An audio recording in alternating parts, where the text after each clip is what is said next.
10-foot giant lantern mula San Fernando, Pampanga ang ngayon nakatayo sa harap ng Island Pacific Supermarket sa Santa Monica, Los Angeles. Tampok ang galing at sining ng mga Fernandino sa paggawa ng parol.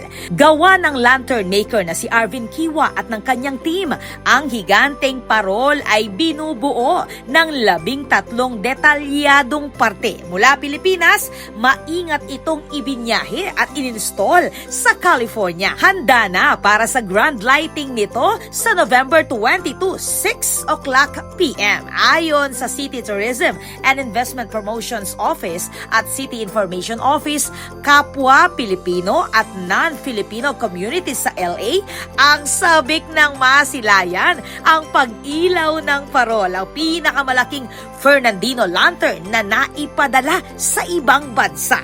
Bahagi ito ng Paskong Pinoy Barkada Fiesta, kung saan tampok din ang Food and Trade Fair, pati mga pagtatanghal na magpapakita ng kultura at kasiyahan ng Kapaskuhan.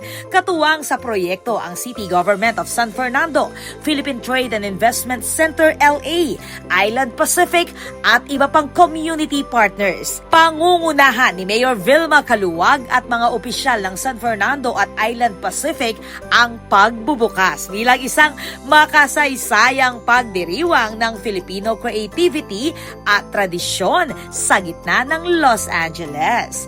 Ako po, Patricia Mamangon para King News Force Pampanga. Balitang tutukig Balen, susuyo.